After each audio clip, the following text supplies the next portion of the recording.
Hello, I'm Patrick Chavis, and you are listening to OCR Podcast. And I am here with the director. I'm just going to start asking a few questions about the production. Trevor. Uh, Willie Knows Middletown is a two-act meditation, really. It is a comedy drama that follows the story of everyday people in an everyday town. It is loosely based off of Thornton Wilder's very important and very well known and very overdone Our Town. And it imagines very loosely what characters like those in our town, how they might exist in a contemporary world. And so as we're tracking the small events of human life in a number of characters, almost 15 over the course of the evening, and if my mathematics are poor, maybe even closer to 20 over the course of the evening, we're watching small moments and huge moments in these characters' lives, all kind of pulled together. What I think Will does quite beautifully is give us very simple stories in a very kind of interesting and complex structure. And so we're watching the story of people's lives unfold over the course of the evening in a very theatrical way, and also in a very kind of real way, juxtaposed together moment to moment. So I'm always curious about why certain theaters pick certain directors for certain types of material. What would you say, as the director of this show, what would you say was the reason they picked you, or how were you picked for this exact show? Sure, I can answer that in two different ways. Patrick, as you probably know, I have a long-standing relationship with the Chance. Right. That dates all the way back to, I believe, and this ages me, yikes, I think 2004. And most of the work that I do for the Chance, and most of the work I do in general, is pretty theatrical work, pretty challenging work. And I mean challenging in terms of those plays that are challenging to stage, those plays that have lots of difficult issues or problems to solve.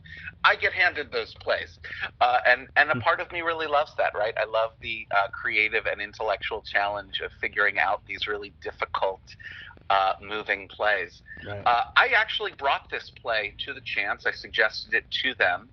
And so this was a choice of mine. I thought it would fit their ensemble. I thought it would fit their aesthetic. And so I would say this is a veering away from the last show I did for the Chance, which was Sam Hunter's A Bright New Boise, which was still theatrical in moments, but much more naturalistic. This play is more along the theatrical lines of what I am interested in doing usually as a director. I didn't get to see that show. I missed it, but one of our reviewers saw it, and he loved a Bright New Boise. He thought it was really really good. Gave it a really Thank good you. score. I wish I had seen it. Thank you. I might have to wait until it comes in around Orange County or LA again. But yeah, it really got me excited. I'll definitely have to check that one out.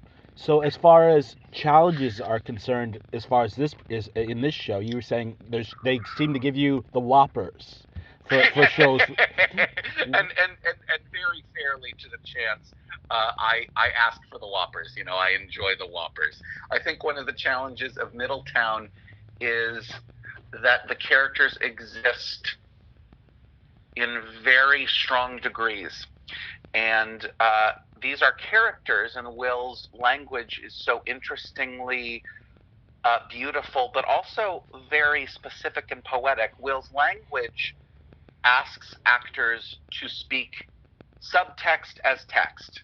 So if I were to say to you in this interview, man, I really don't want to do this interview because I'm tired and I'm exhausted and I don't want to be here and I'm worried about how people will see me. Wow, did I just say that to you online? That's weird. Those are moments that will happen throughout the play, but they are played in such an honest, direct way that you're like, wait a second, what the hell did I just hear? Did he just really reveal something that truthful and then just move on as if it didn't exist? And so that the evoking of real life in almost a hyper real way is one of the deep challenges of the play. In the first scene of the play, a cop, not to reveal anything, but a cop tries to help a community member out. And in the first 5 minutes, he does something unspeakably horrible to this community member. And as an audience, you're sitting there going, I've just been introduced to these people. I've just been introduced to this play. And this moment happens. How do I grapple with that? So I think tonally the play is constantly shifting. And I think our production is also constantly shifting from realism to theatricality, from location to location. And as you know, because you've been to the Chance Theater, there are two different spaces. Right. This play, Middletown, is an epic play that is multi-locational, that is multi-character, and we're doing it in a very unique way. We're doing it with 8 actors. It's written for 12. We're doing it in the tiny 60-seat theater. And so we've really made a series of choices which honor not only the theatricality of the play, but also honor the thoughtful logistics of the space. And so it is a production of Middletown like none that you will ever see, which once again provides its own kind of unique challenges to work out. You mentioned it. Mentioned that this is kind of our town, except made more modern. But when you say more modern, are you talking about like right now, like people in 2017 after such a historic election happened, and all that, they can relate to that, or how modern is this play, and how can people relate? How will people be able to relate to it? That's a great question. The play was written in 2010. It's been produced all over the country, Steppenwolf Theater in Chicago, Playwrights Horizons in New York City, and numerous other regional theaters. So it is a contemporary play, but it has not been written recently. It is not a deeply political play, although certainly political issues pop in throughout it because it's a human play. All plays are political in my mind. Right.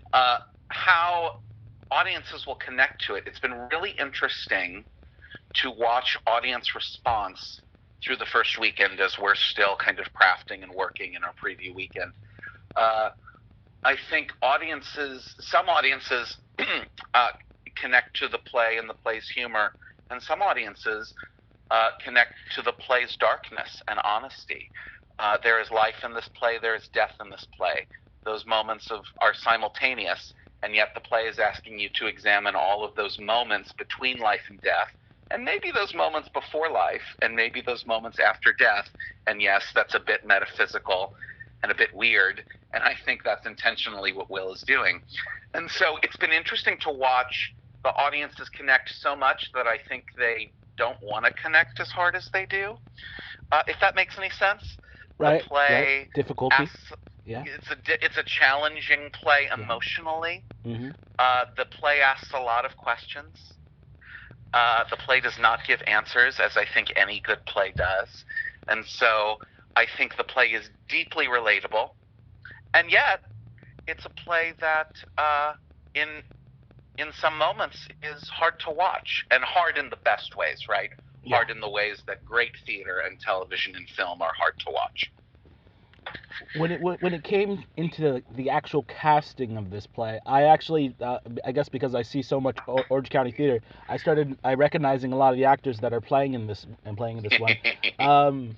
Well, how did the casting go? How did you just say these are some of the characters that seem like they're going to fit very well in these characters? These are the people that are going to tell my story, or tell Will's story. Yes. Well, I would say casting is always an interesting process and always a revealing process. I would say that it is interesting. I think some people have noted, and I don't know who, it might have even been you, that a bunch of ensemble members from this production was in a production of Hamlet in Orange County in the summer of, I think, 2016, which is unique and not intentional, and I did not see that production, so that was funny. I did notice that, and that was okay. Yeah. It was a good show. Yeah. It was a good show. They did a great job. Oh, good. Good to hear. So when I saw that, I was like, well, they know each other, and they already have chemistry, so it's like it's not a bad thing. And I would say what's interesting is that Shakespeare's language is so specific and challenging. And I think similarly, if you read Will's plays, his language is also very challenging. It is hyper realistic in the way that many other playwrights are, like a Carol Churchill, like Samuel Beckett, like any number of contemporary playwrights. And so it is not surprising to me that an actor that likes a language play like Shakespeare would be attracted to a Will Eno play. But I will say that the company is a mixture of ensemble members and non-ensemble members from the Chants. We saw a lot of different actors, and I'm excited with what this particular company is doing with the play. And many of the company I've worked with before at the Chants, so it's been nice to see their growth in this particular role and how they're stretching themselves from role to role. And of course, that always breeds a certain comfort and familiarity and ability to kind of push and deepen when you have a group of actors who are comfortable with each other and with me. What does this show bring that maybe another other shows that Chance haven't brought before? What makes this one special, would you say? Well, I think that Chance is an ensemble-based theater company who's really interested in playwrights and writers and stories. And I think that we were both, on the company and myself, were just attracted to how this particular play is being told. So I think the structure of the play is very unique. I think the way in which we're producing the show is unique from other productions of Middletown that have been produced. Not that the audience will know that. And certainly audiences who've seen my work at the Chance will probably see the theatricality that I bring to many of my productions at the Chance in that particular in this particular production. I think what's special about it is that it's beautiful. It is literally moment after moment of characters that we know reveal moments of truth that are both heartbreaking and funny at the same time. This play wears its emotions on its sleeves. And I think that makes it special. Full disclosure, I had the pleasure of directing Our Town many years ago. And I also had the distinct displeasure of being in a production of Our Town as a high school student. So at the time when I was a young kid, I didn't really enjoy Our Town, nor did I understand it really. And so as I've grown older, I've really come to understand what Our Town is doing emotionally, and what Our Town, Thornton Wilder's play, was doing theatrically that was so important. It broke the fourth wall and talked to audiences directly. It removed realistic details from the production to really speak to the detail of human truths on stage as opposed to all of the trappings of spectacle. And I think similarly, what Will's play is doing is taking the ideas of the kind of theatrical and transformational specialness of Our Town and taking it into a modern contemporary landscape.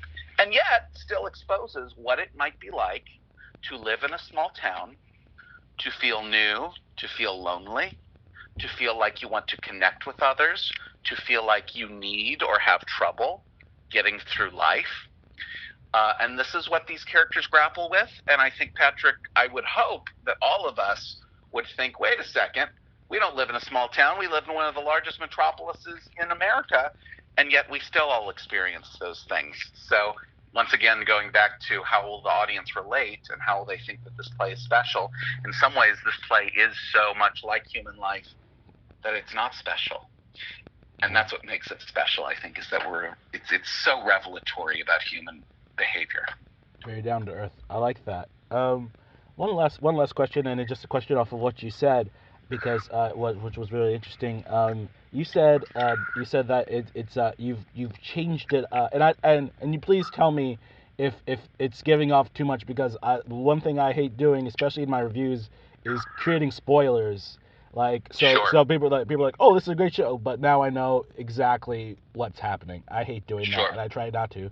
But you said it's different. That you've made it different than some of the other ones. So you didn't necessarily stick 100%. You probably stuck to the script, of course, but Absolutely. you've made it your own.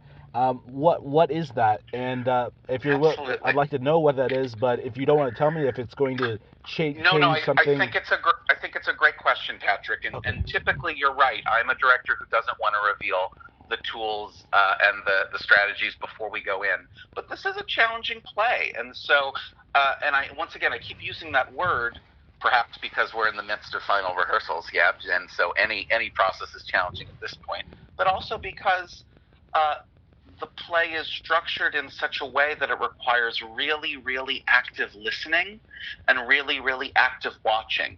And so I think I'll say two things to you.